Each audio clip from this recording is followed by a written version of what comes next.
yaa toog ci télé bi keroog ne waaw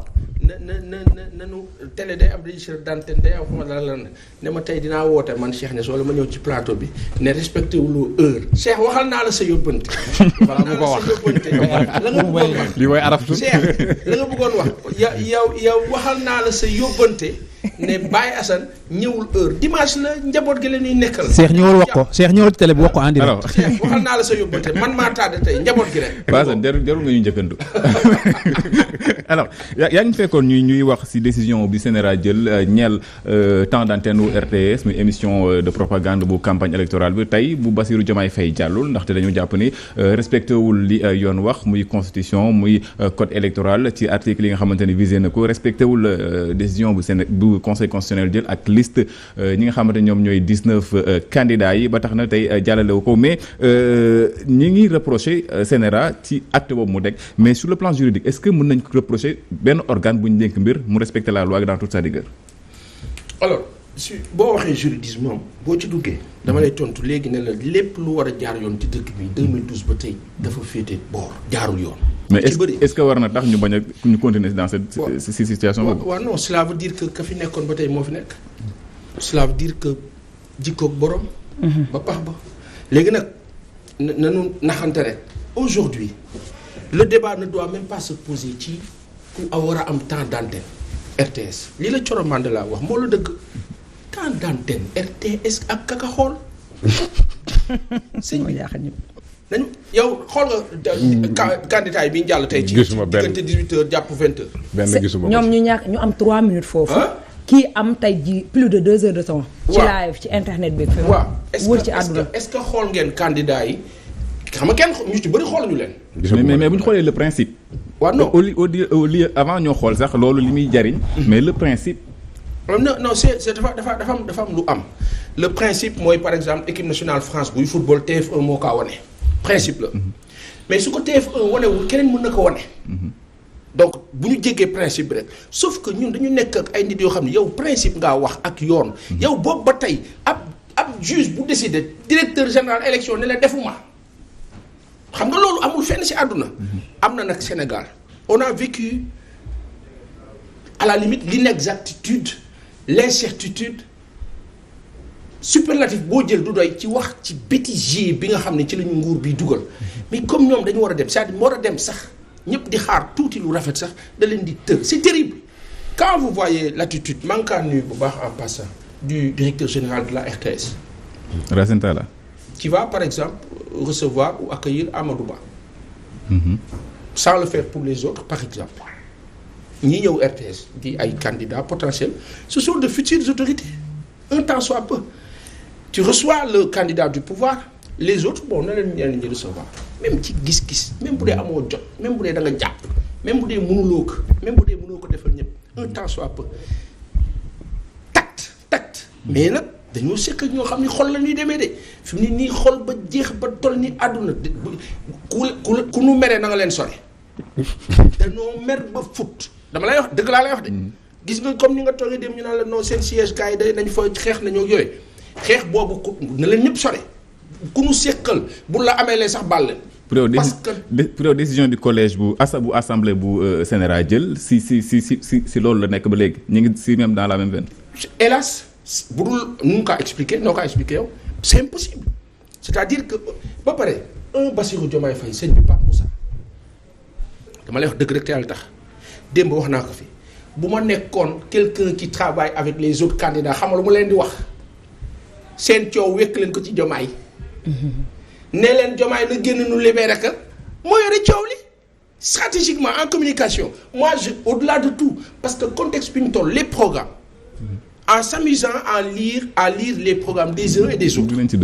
on se rend compte qu'il y a d'excellents programmes partout d'excellents programmes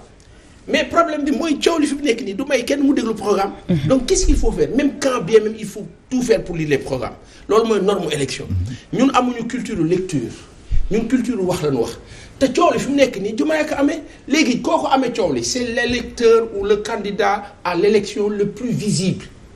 ci communication laa la wax c'est même pas intelligent man bu ma bokkoon Pastef di communiquer ak ñoom dama leen naan xuli leen bàyyi leen Diomaye mu lëlu na des ca foofu bu mu génn de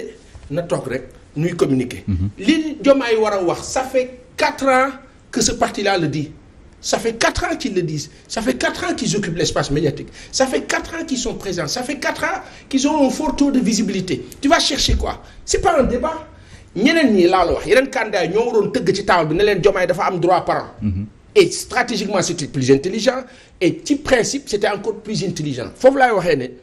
du make sense parce que Diomaye bi ngay tey bu ñu nee tey par exemple campagne électorale terrain ACOPES mais rempli d'un monde fou. Après tu vas dire aux candidats de ces gens-là ne ko wooy doo amoo temps d'entrée yow c'est pas intelligent. Non. D'accord Pape Assane alors Pape Moussa ñu sànq ñi ngi wax analyse juridique si li nga xam ne mooy décision bu CNRA bi mais sur le plan sociologique est-ce que tamit CNRA amul fu mu nelawee est-ce que conseil constitutionnel jox ko leçon. parce que on est dans une situation exceptionnelle est-ce que warul woon jël des décisions est-ce que exceptionnelle effectivement xam nga des 37 lieux de privation de liberté au Sénégal Diomaye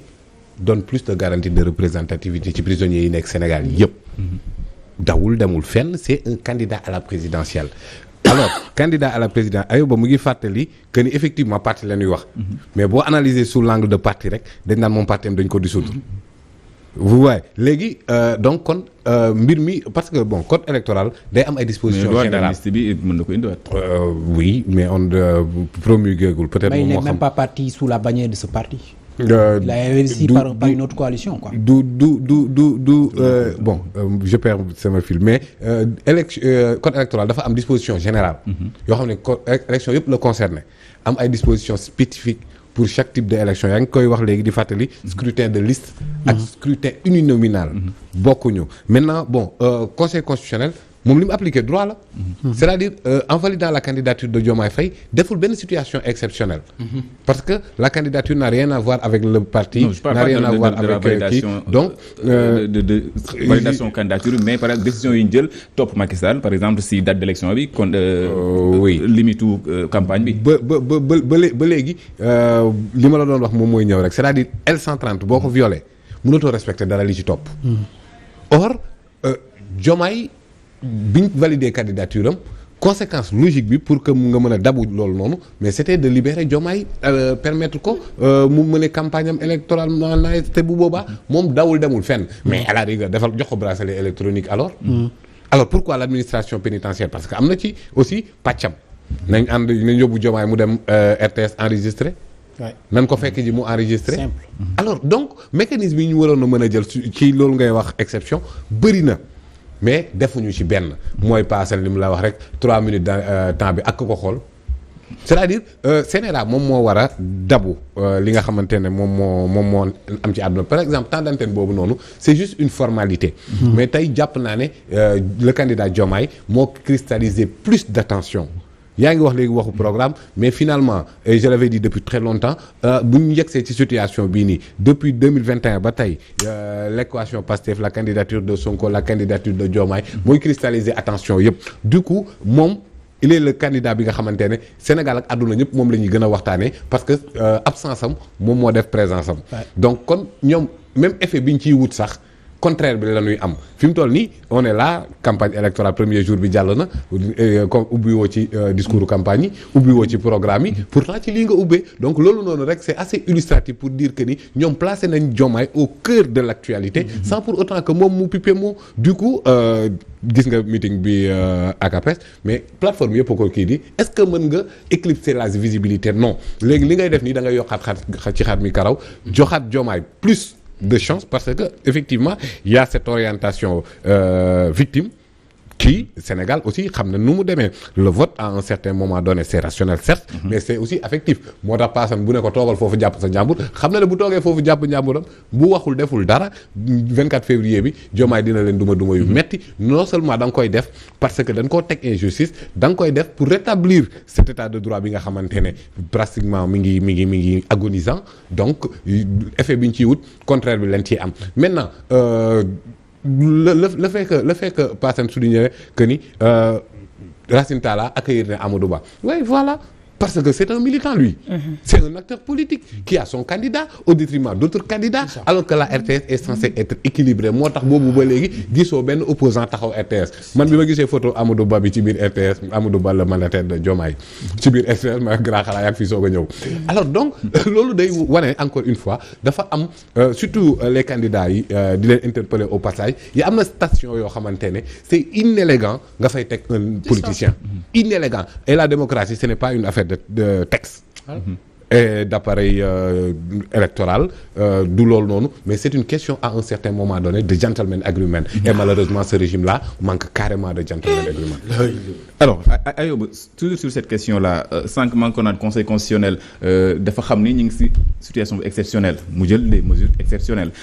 pour xoolee ni ñu raccourcir délai wu campagne bi bokkut ak li loi wax malgré tout def nañ ko est-ce que Sénégal warul woon mun topp ci mbir moom ndax quand le droit n'existe pas da nga koy créer. D'abord le droit c'est fekkee da nga nekk régulateur comme Sénégal da nga bëgg di ñuy respecter le droit fallait quand même bi ngay génn sa communiqué bu mujj di établir temps d'antenne yi nga rappeler à l'ordre le DG de la RTS le 22 wala le 22 février dernier quand les candidats sont venus à la RTS pour enregistrer le temps d'antenne. Il a laissé tout le monde entrer là-bas. Il a placé des gendarmes pour empêcher le mandataire de Bassirou Diomaye Faye d'entrer dans les locaux de la RTS. Et Cheikh Tidiane Dièye sur quelle base mu empêcher encore Cheikh Tidiane Dièye mu accéder aux locaux de la RTS sur quelle base juridique la ko teg fenn tegu ko fenn le CNRA waxuñu ko dara loolu mooy dëgg te ñoom ñoo chargé ñoom ñooy régulateur bi c'est eux qui ont la charge mais vraiment d'assurer encore une fois la légalité entre les candidats en ce qui concerne le temps d'antenne parce que L130 bi dama foog ñu rappeler quand même dispositions yi ñu ciy wax dafa ne l'organe en charge de la régulation mooy CNRA des médias assure l'égalité entre les candidats dans l'utilisation du temps d'antenne ça c'est clair ça c'est clair balaa ngay lijjanti kii moo wax à la place de kii da ngay lijjanti ba ñoom ñëpp ñu tolloo leen yoon may ñoom ñëpp ñu tolloo ko mais lijjanti woo loolu ñoom Pape Moussa bi ñu koy wax léegi quand même une loi c'est un esprit